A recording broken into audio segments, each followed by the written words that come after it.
Imagine un monde où l'amour ne se limite pas à une seule personne, où les cœurs dansent librement entre plusieurs âmes, défiant les normes et conventions qui nous entourent. Est-il possible que cette quête d'une connexion profonde, avec de multiples partenaires, puisse enrichir notre expérience humaine plutôt que de la diluer? La polyamorie, souvent mal comprise et parfois jugée, nous invite à explorer cette question existentielle, au cœur des relations humaines. En plongeant dans la complexité de l'amour pluriel, nous découvrons des secrets enfouis sur notre désir d'appartenance, d'intimité et de liberté.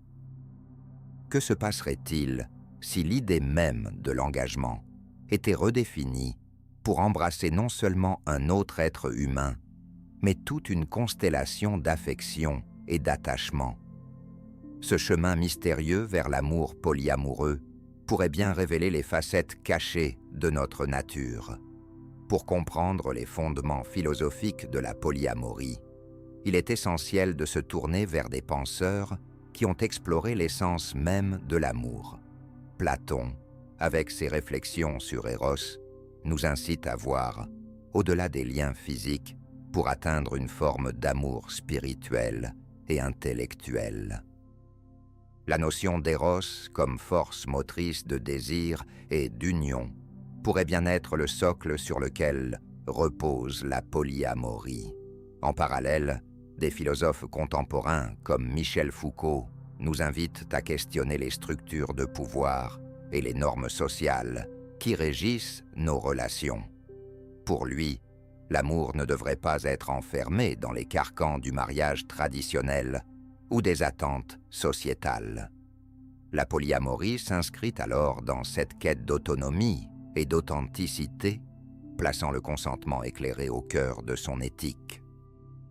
Ce cadre philosophique nous permet de percevoir la polyamorie non seulement comme une alternative au modèle monogame, mais aussi comme un véritable laboratoire d'expérimentation relationnelle, où chaque individu peut explorer sa capacité à aimer sans entrave ni peur. C'est cette réinvention de l'amour qui nous pousse à envisager des relations basées sur le respect mutuel, la transparence et une communication ouverte, éléments essentiels pour naviguer dans ce terrain délicat. Au cœur de la polyamorie réside une idée centrale. L'amour n'est pas une ressource limitée, mais plutôt un océan vaste et fluide, capable d'accueillir une multitude de vagues sans jamais se tarir. Imaginez un jardin luxuriant où chaque plante représente une relation, chacune apportant sa propre couleur et texture à l'ensemble. Dans ce cadre, l'amour pluriel ne se contente pas de coexister. Il s'enrichit mutuellement, créant des synergies inattendues. Prenons par exemple l'histoire de Clara, qui partage son cœur avec deux partenaires, Julien et Emma. Chacun d'eux lui offre des expériences et des perspectives uniques. Julien, avec sa passion pour la musique, l'emmène à des concerts où les émotions vibrent au rythme des mélodies, tandis qu'Emma, avec son intérêt pour la littérature, stimule des discussions profondes autour de leurs livres préférés. Ensemble, ils tissent un réseau d'affection qui ne diminue pas par le partage, mais qui s'épanouit dans la diversité des interactions. Cette dynamique met en lumière la capacité humaine à aimer et à être aimé sous diverses formes, offrant ainsi une profondeur que les relations monogames peuvent parfois négliger. La polyamorie devient alors, un espace d'expérimentation émotionnelle, où chaque relation peut se nourrir des autres, tout en respectant l'individualité et les besoins de chacun.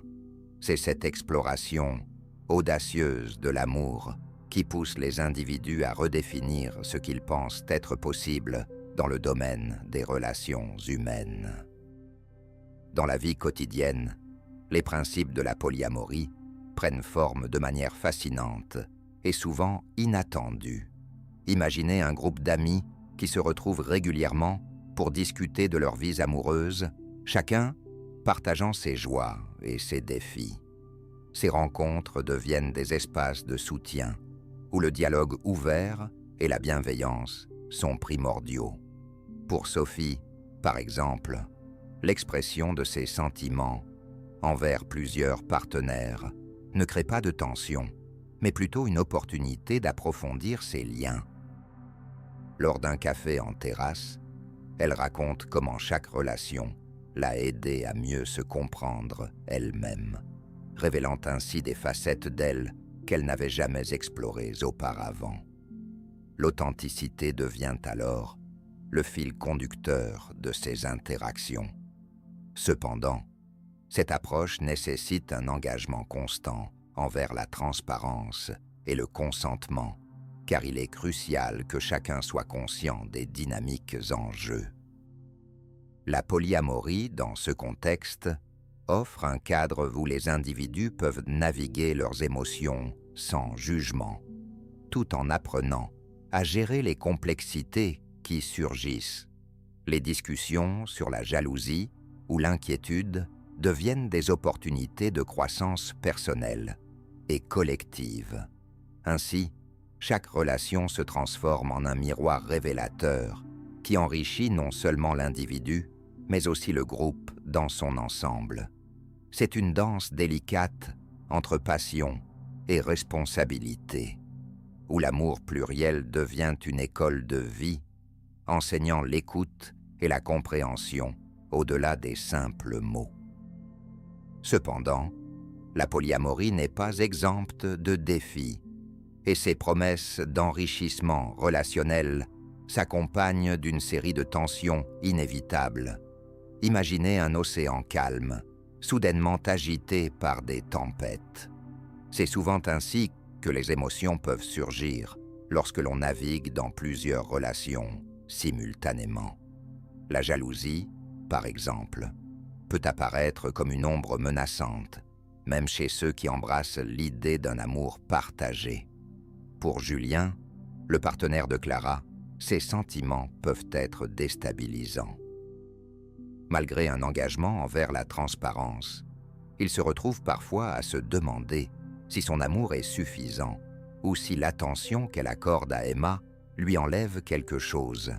Cette lutte intérieure peut créer des fissures dans la confiance établie.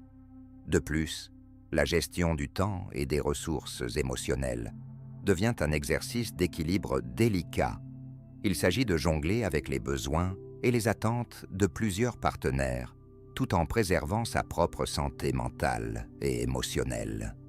Les discussions autour de la dynamique des relations peuvent devenir un terrain miné où les malentendus et les ressentiments se cachent derrière chaque mot.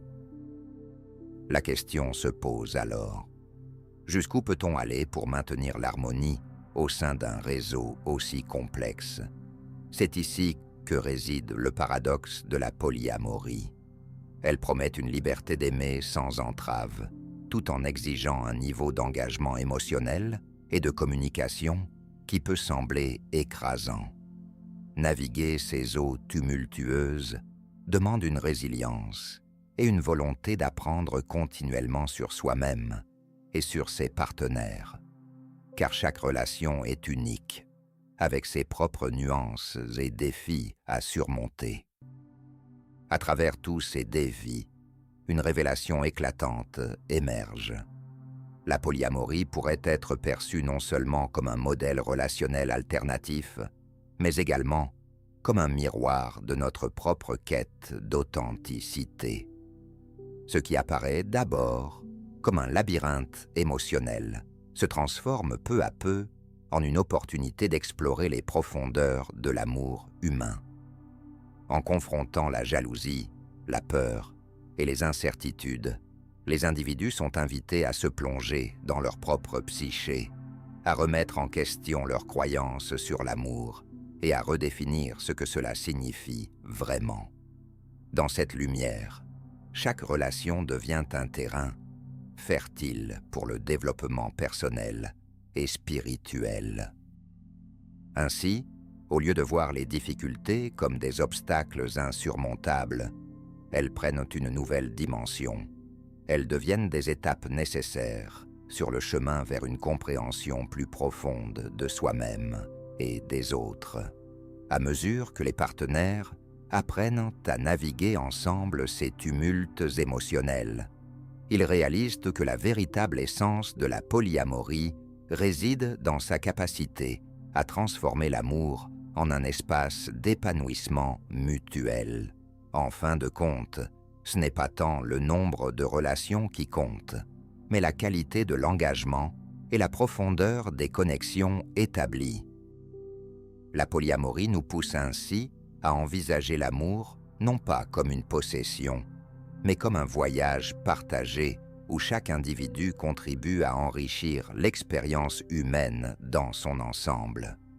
C'est cette profonde introspection qui nous révèle que la structure des relations humaines est bien plus complexe et belle qu'il n'y paraît au premier abord. En conclusion, la polyamorie, loin d'être un simple mode de vie ou une tendance éphémère, nous invite à repenser les fondements mêmes de l'amour et des relations humaines.